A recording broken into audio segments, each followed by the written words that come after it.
Meet Kimberly Sullivan. Right now, everyone hates Kimberly because they found out that she was keeping her stepson captive for the last 20 years. Allegedly.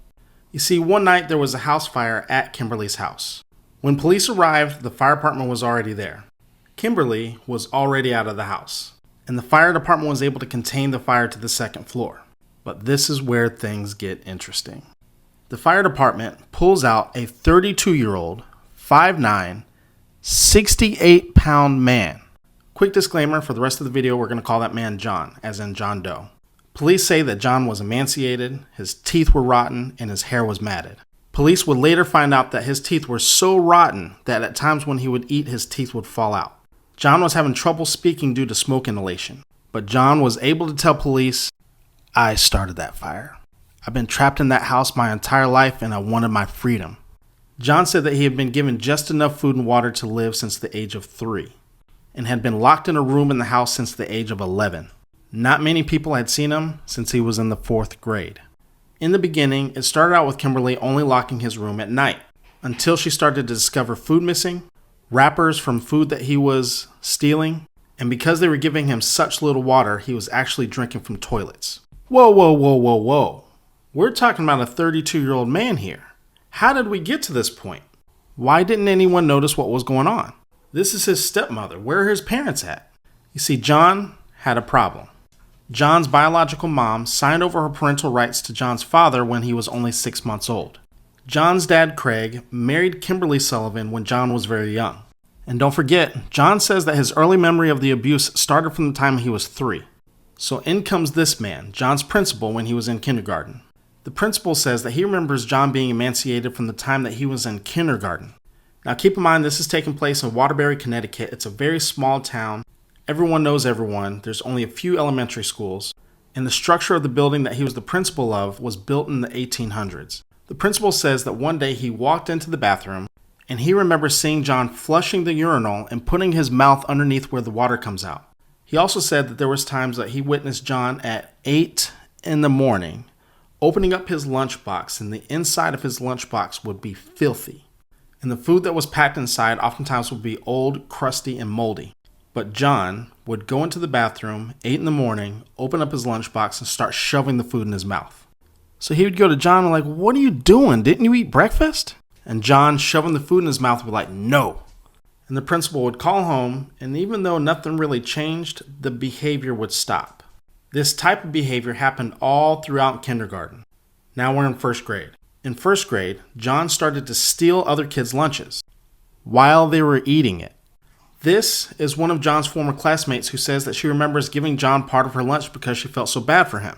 The principal says that not only was Child Protective Services called multiple different times, but teachers were bringing food for John, and he would also call and talk to his mother.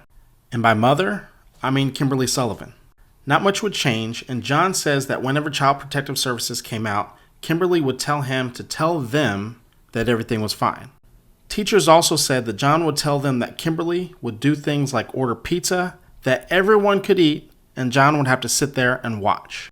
The principal says that not only did him and the parent liaison do home visits, but Child Protective Services were called over 20 times from the time John was in kindergarten all the way through 4th grade.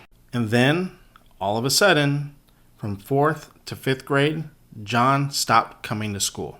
Don't forget, small town. So the principal didn't just let this go. He asked some of the other kids at school, "Have you guys seen John? Do you guys ever see him outside playing?" And the kids said back to him, "Yeah, we see him from his window waving." "Does he ever come out to play?" "No, he just waves from the window." So the principal hears this and calls the police to do wellness checks. The police go out and they say that nothing's going on. The principal says, how can nothing be going on if he's 11 years old and not going to school? So Kimberly begins telling people that she plans on enrolling John at Wilcox, another elementary school within this small town. The principal, not giving up, called the other school and was like, "Yo, what is going on with John? Is he enrolled there? Is he in class? Is he doing okay?" The other school was like, "Bro, we don't know what the fuck you're talking about." So then the principal and the parent liaison do another home visit. No one answers. One thing I forgot to mention is that at some point in time, John's dad Craig's health started to decline. So much so that he was wheelchair bound. Kimberly says that John's mistreatment was because of him, but John says that the mistreatment got worse once his dad passed away. So after John was pulled out of school, he was locked in a room within a room. No heat in the winter and no AC in the summer. It was about a 9x9 room with the ceilings at an angle. Every day, John was asleep by 7:30 p.m., awake sometime between 3 a.m. and 4:30 a.m., and at 8 in the morning, Kimberly would let him out to do chores, which would take him anywhere from 15 minutes to 2 hours. John was told that if he ever tried to escape or if he ever told anyone, he would be locked in there even longer or his food would diminish. And it's not like he could tell anyone anyway because no one was allowed to the house. John says that he was considered the family's little secret. John's only contact to the outside world was a radio that was kept outside of his room. Pay attention because that's going to be important later. From listening to the radio, John kept up with NASCAR, Yukon basketball, and just overall world issues. Even John's bathroom privileges had diminished over time. It went from him being able to use a regular toilet, which they stopped because he was drinking water out of the toilet, to them leaving a potty chair in his room. When that was full, John would pee in empty water bottles and he would defecate on newspapers. By the time police found him, he had not taken a proper bath in 2 years. And the only way he was somewhat able to wash himself up is that he would save some of the liquid from his drinking water, and he would take the small amount and do what he could with it. So now John is 32 years old, 5'9", 68 pounds, emaciated with no support system to be able to help him out. So one day, John decides that the only way that he's ever going to get free is that if he lights this place on fire. And it can't just be a fire. It has to be so bad that Kimberly can't put it out. It has to be a fire so bad that the fire department comes out. So a year earlier, when his dad passed away, he was given some of his dad's clothes. In one of the jackets, he found a lighter in the pocket.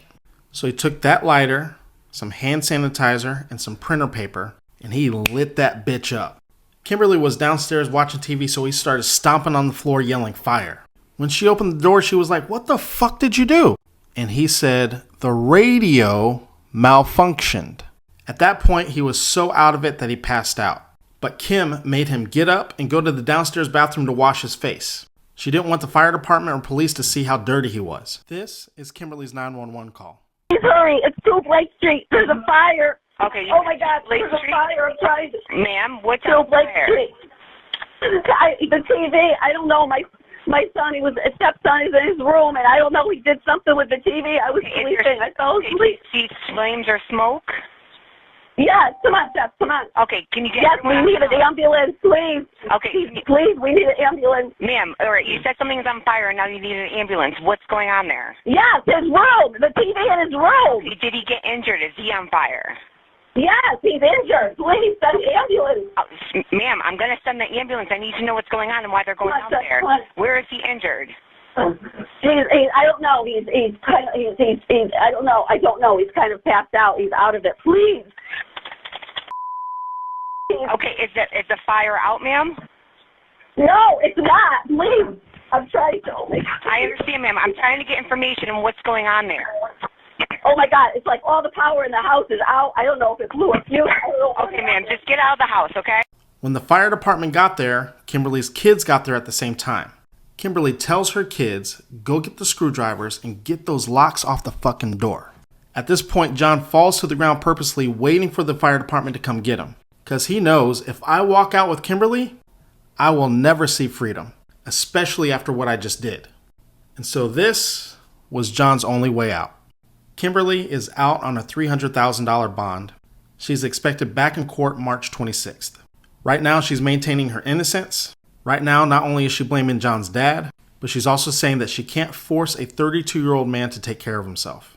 John's dad, Craig, passed away about a year ago, and John's biological mom and half-sister say that they've been looking for him for decades. And after hearing this story, they say that Kimberly needs to be locked in solitary confinement with 2 cups of water per day. I will give you updates as I get them. Comment your thoughts down below. Thank you very much for watching. Don't forget to like, share, and subscribe so you don't miss out on any future videos.